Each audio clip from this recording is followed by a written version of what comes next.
Hello everyone, this is Nachrutumana Peter. I'm back here on the channel. If you need more stories, you can remember to subscribe. Here we have different stories, novels, plays, and soon I'll come with some poems. Today, the story is about the play that is entitled The Crucible, written by Arthur Myra. Today, I'm going to talk about the plot summary. Act 1. In the New England town of Salem, Massachusetts, the minister Reverend Paris is kneeling in a prayer at the bedside of his daughter Betty, who is in a coma-like state. When the Reverend niece Abigail Williams enters, we learn that the night before Abigail, Betty, and a group of girls had gone dancing in the forest with a black girl named Tituba. She was a slave. And that Betty had fainted when the Reverend discovered them. With rumors of witchcraft spreading through the town, Paris has sent for Reverend Hale, an expert in supernatural, to confirm that Betty's illness is medical rather than magical.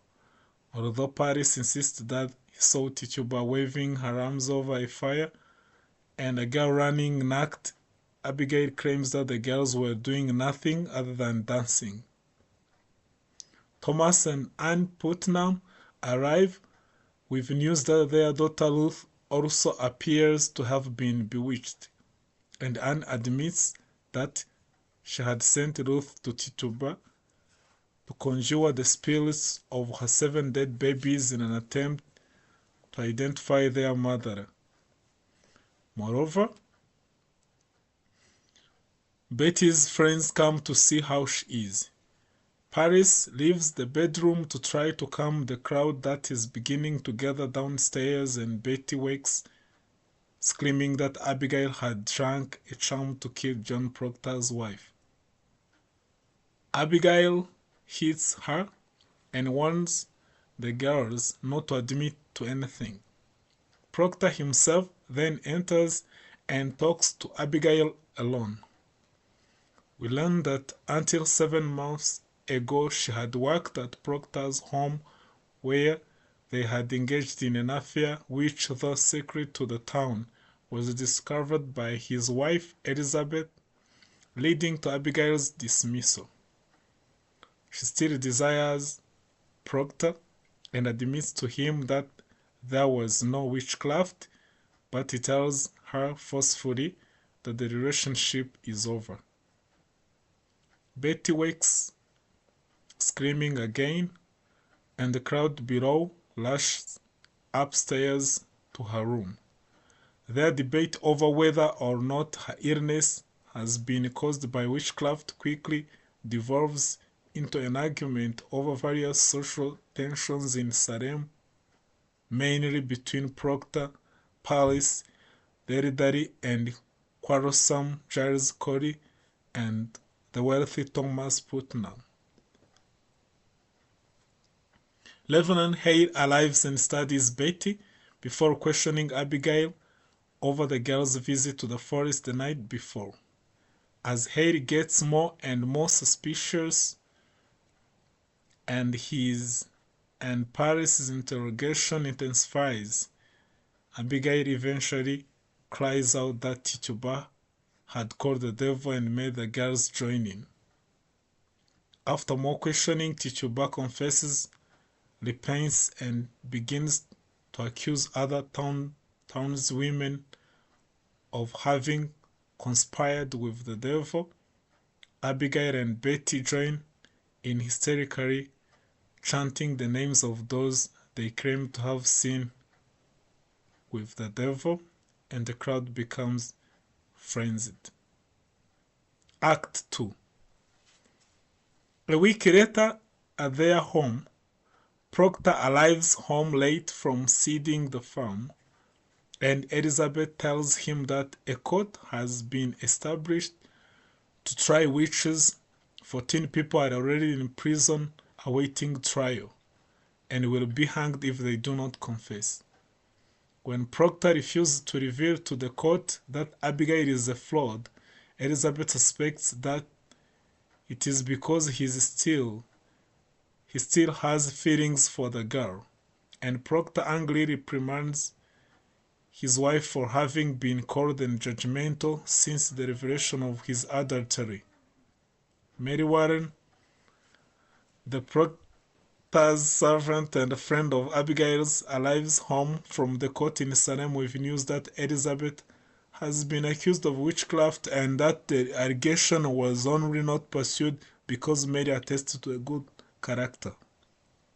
Mary is sent to bed, and Reverend Hale arrives to question Proctor and Elizabeth on their Christian values, but is interrupted by Giles Corey and Francis Nass, another elderly parishioner, who have come to tell John that their wives have been arrested and are closely followed by officers of the court with a warrant to take Elizabeth. The clerk of the court, Ezekiel Cheever, notices a puppet with a pin in it, which Mary had made for Elizabeth at court that day, but which Cheever takes as proof of witchcraft.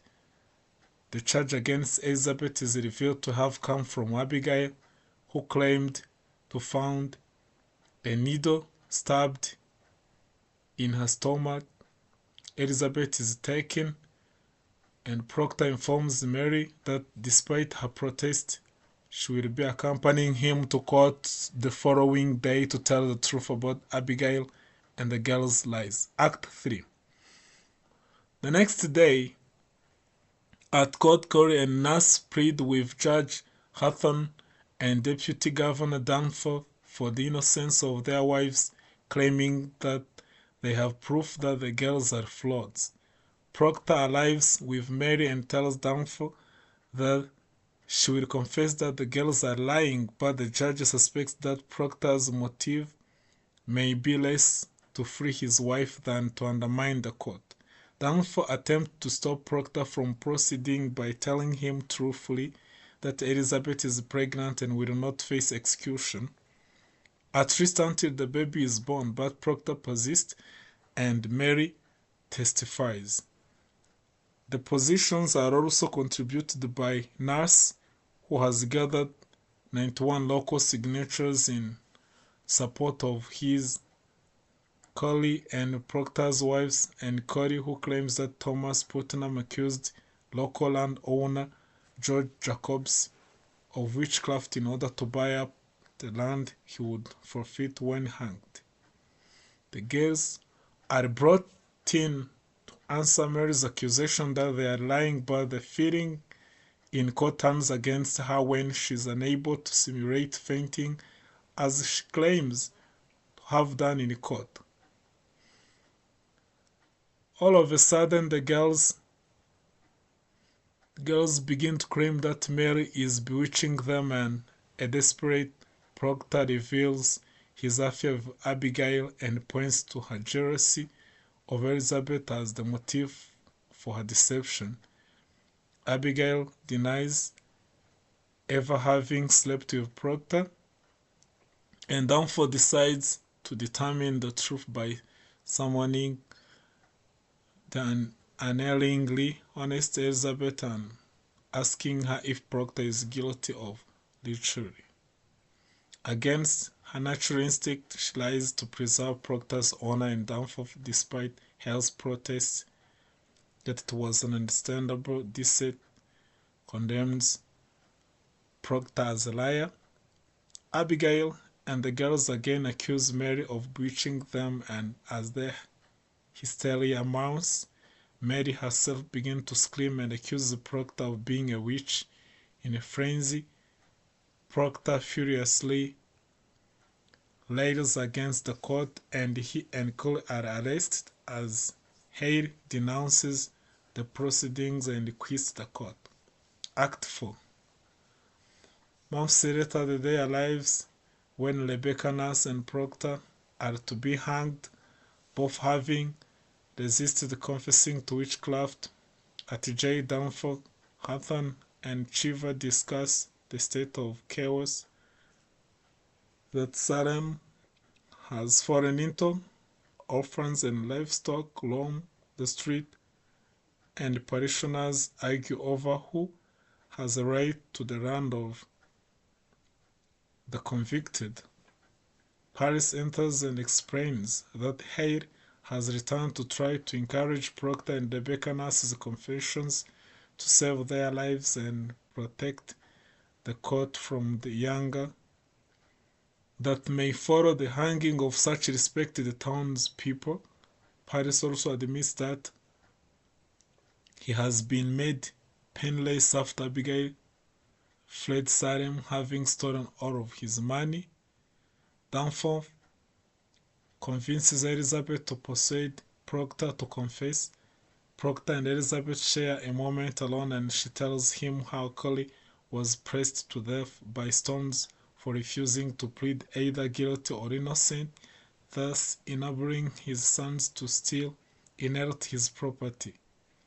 Proctor wants to leave and agrees to confess, but changes his mind when he learns not only that he must incriminate others, but have his confession made public, pinned to the door of the church.